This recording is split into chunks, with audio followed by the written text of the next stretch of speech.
بسم اللہ الرحمن الرحیم۔ السلام علیکم ورحمۃ اللہ وبرکاتہ۔ معزز خواتین و حضرات، میں امید کرتا ہوں آپ سب خیریت سے ہوں گے اور دعا ہے اللہ کریم آپ تمام کی نیک مرادوں کو پورا فرمائے۔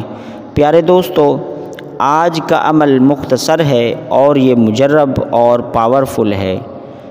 سلام علی نوح فی العالمین، یہ آج کا وظیفہ ان الفاظوں پر ہے، اور آپ ان الفاظوں کی طاقت آپ دوسرے علماء کرام کی ڈیٹیل کے ساتھ ویڈیوز یوٹیوب پر مل جائیں گی، آپ ان کو دیکھ سکتے ہیں۔ میں اس کی وضاحت کی طرف نہیں جانا چاہوں گا، اس لیے کہ ویڈیو لمبی ہو جاتی ہے اور دوست حضرات ناراض ہوتے ہیں کہ ویڈیو بہت زیادہ لمبی بناتے ہیں۔ تو دوستو، جس پر کوئی جادو ہے، اس پر جادو ہو چکا ہے، تو وہ جادو کا توڑ کس طرح کرے گا؟ اول و آخر ایک بار درود ابراہیمی پڑھ کر 1000 مرتبہ اس آیت کو پڑھے گا، سلام علی نوح فی العالمین۔ اس کو 1000 مرتبہ پڑھ کر پھر آخر میں ایک بار درود ابراہیمی پڑھ کر 3 انڈوں کے اوپر، یعنی 3 آپ نے انڈے لے لینے ہیں وظیفہ شروع کرنے سے پہلے، تو 1000 مرتبہ مکمل کر کے پھر آخر میں ایک بار درود پاک پڑھ کر انڈوں پر دم کرنا ہے، اور پھر جس پر جادو ہوا ہے تو وہ اپنے اوپر سے اس کو 3 بار ایک طرف اور 3 بار دوسری طرف گھمائے، جس طرح سر کے اوپر سے کسی چیز کو پکڑ کر ہم چکر دیتے ہیں، تو اس طرح ایک چکر سیدھا اور ایک الٹا 3 بار۔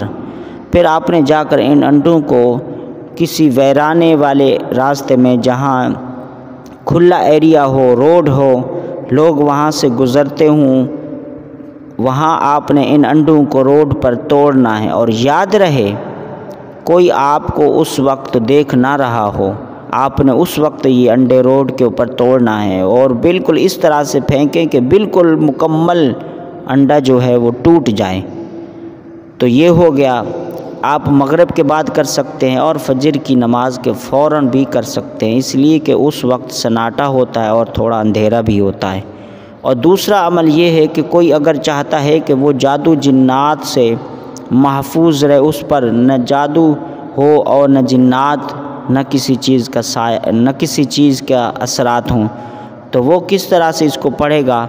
وہ اول و آخر ایک بار درود ابراہیمی کے ساتھ اس کو 100 مرتبہ روزانہ پڑھے، پھر اس کے بعد اپنے اس نیک مقصد کے لیے رب کی بارگاہ میں دعا کرے کہ یا اللہ ان الفاظوں کی برکات سے مجھے جادو جنات سے، اثرات سے، برے اثرات سے، تمام قسم کے شرور سے محفوظ فرما۔ یہ دوسرا عمل ہو گیا جادو جنات سے حفاظت کے لیے۔ اب آتے تیسرے عمل کی طرف۔ تیسرے عمل کی طرف جس شخص پر پہلے تو بتایا کہ جادو کا توڑ کس طرح سے کرنا ہے، اب یہ کہ جس پر کسی جنات نے اٹیک کیا ہے، اس پر جن غالب آ گئے ہیں، اس پر کچھ اثرات ہیں، تو اس مریض کو کس طرح سے آپ یہ عمل اس پر کریں گے؟ اول و آخر 11 بار درود ابراہیمی پڑھ لیں، یا کوئی اور درود پاک بھی پڑھ سکتے ہیں 11 بار۔ پھر اس آیت کو سلام علی نوح فی العالمین، اس کو آپ 1000 مرتبہ پڑھ کر پھر آخر میں 11 بار درود ابراہیمی پڑھ کر، یا کوئی اور درود پاک جو شروع میں پڑھے وہی آخر میں پڑھنا ہے۔ تو پھر آپ نے پانی کے اوپر دم کرنا ہے، وہ پانی اس مریض کو بھی پلانا ہے، اور اس پانی سے اس مریض کے منہ پر نہ آسانی ہو تو اس کے جسم پر، چاہے وہ جاگ رہا ہو یا اس کی سونے کی کیفیت ہو، تو دونوں صورتوں میں اس کے اوپر چھینٹے ماریں، تو انشاءاللہ اس کی برکات آپ کو خود ہی نظر آئیں گی۔ جادو جنات سے حفاظت کے لیے بھی عمل بتا دیا، اور جادو کا توڑ بھی ہم اس آیت سے کس طرح کر سکتے ہیں، اور اگر کسی پر جنات ہیں یا کچھ اثرات ہیں تو اس کے لیے کہ ہم اس عمل کو کس طرح سے کر سکتے ہیں۔ تو دوستو، یہ تھا آج کا عمل۔